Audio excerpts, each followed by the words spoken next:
The universe appears to be a smoothly running mechanism that is always in motion. Moons orbit their planets, planets orbit their stars, and stars in their turn orbit the center of their galaxy. This coordinated motion is predefined by the fundamental laws of nature. But is there a special point among all this motion? Does the universe have a center?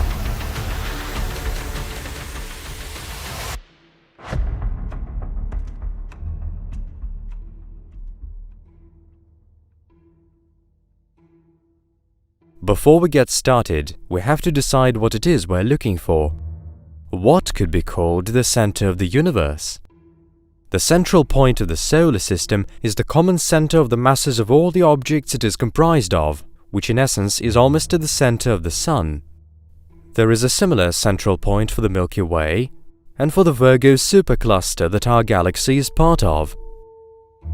Can we carry on in the same manner and eventually pinpoint the pivot of the entire universe? If we look at the large-scale structure of the universe, we will notice the following. Stars form galaxies of three basic types: spiral, elliptical, and irregular. It is quite easy to find the central point in the first two, whereas it is considerably harder to do so in those of the latter type. Moving on, galaxies group together to form clusters and superclusters. These in their turn form galactic filaments. These filaments, distributed all over the universe, are interspersed with mysterious areas of almost total emptiness. Voids. Voids are areas so enormous that they would easily accommodate thousands of galaxies.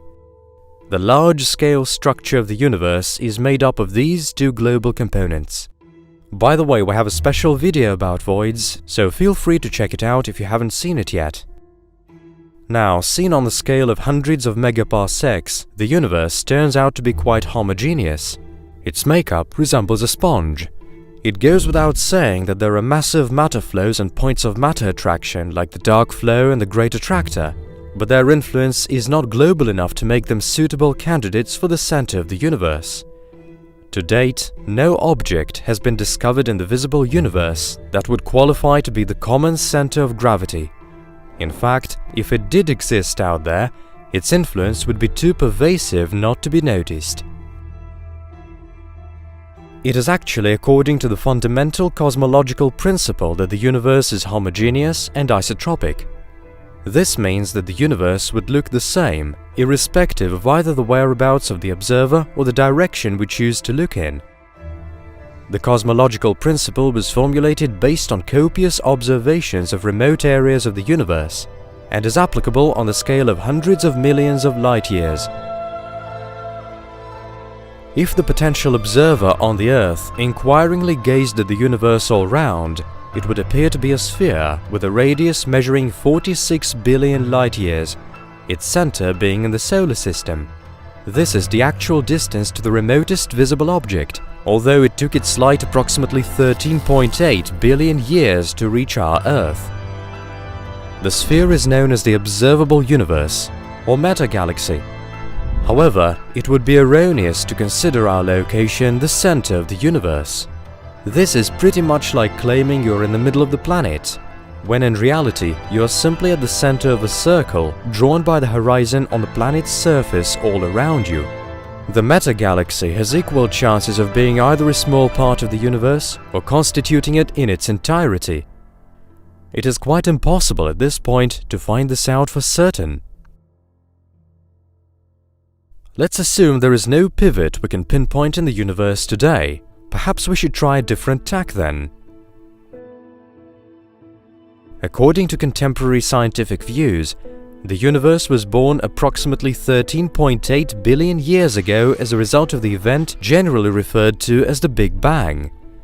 Before that, time and space as we know them were virtually non-existent. It appears logical to suppose, therefore, that if there was a bang, it had to have a center.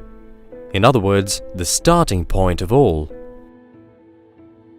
Let's sneak a peek at the past. The consequences of the early stages of the universe's evolution still widely manifest themselves. The ones that stand out are the cosmological expansion of space and the cosmic microwave background radiation, or the CMB radiation, would observing these phenomena bear fruit? Would it be possible to locate the central point, and did it exist at all? The cosmological expansion of the universe is an isotropic and homogeneous expansion of space from point to point. It may seem that it would be enough to just measure the velocity and direction of this expansion and then rewind time, as it were, thus tracing the motion back to its origins at the center. But this isn't quite as simple as that. Straightforward calculations would show the center of the universe's expansion to be in really close proximity to the solar system. On more precise observation, it will turn out that the supposed center of the Big Bang lands right on top of the observer. However, the tricky part is that even if we were to travel to any other point in space, like a few light years away, it is this point that would appear to be the center from which space objects recede. Strangely, the result will be the same in any point in the universe. Here is an example I've already told you about in our video about the universe's expansion. Imagine a balloon filled with air with a few dots marked on it. They're motionless relative to each other, but if we pump more air into the balloon, the distances between the dots will grow. At the same time, obviously none of them may be considered the center of the balloon's expansion. The dots recede from each other at a steady pace, and the rate of this process depends on the distances between them. The notion of the event horizon is inferred from the concept of the expansion of the universe. Since the rate at which objects recede depends on the distances between them, at a certain point the observable object is bound to move away from us at a rate exceeding the speed of light. According to the special theory of relativity, this implies that any interaction with that object will be impossible.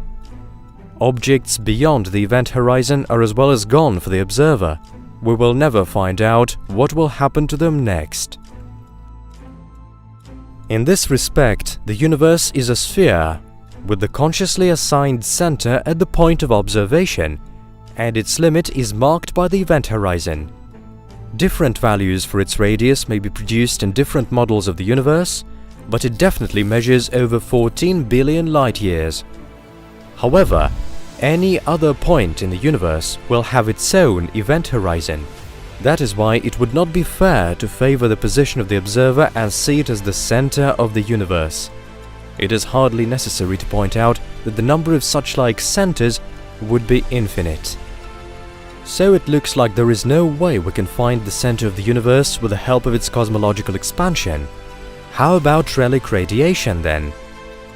Relic radiation, or the CMB radiation, is high-frequency background radiation that permeates the universe in all directions. Its temperature, which is approximately 2.7 Kelvin, slowly drops on account of the universe's expansion.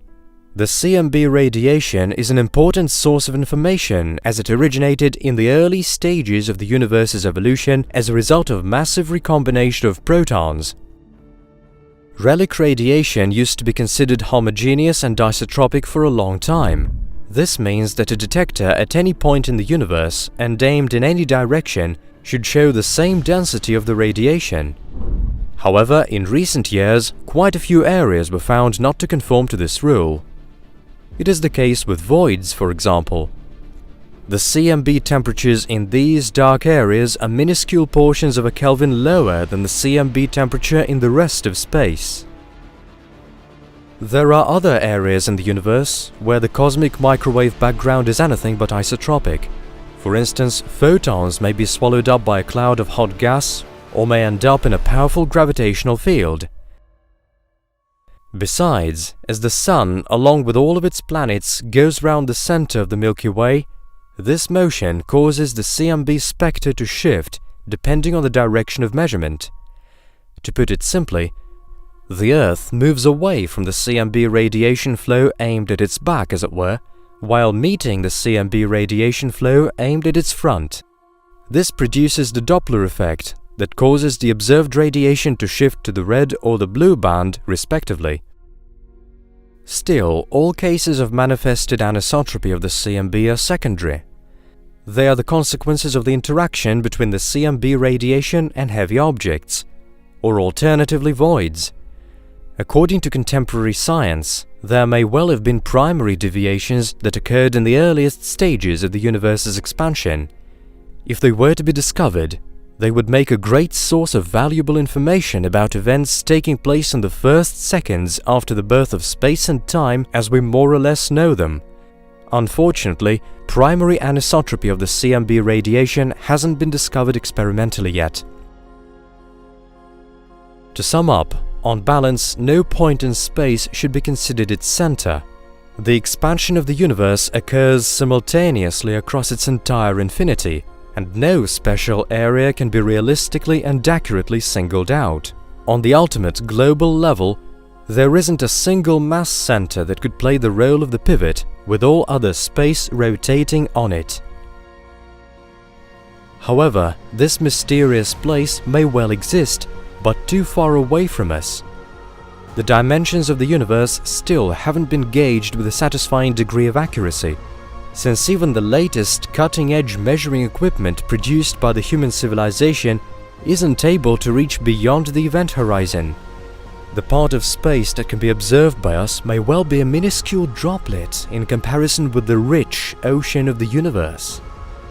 And it is hardly feasible that we will ever be able to appreciate it in its entirety.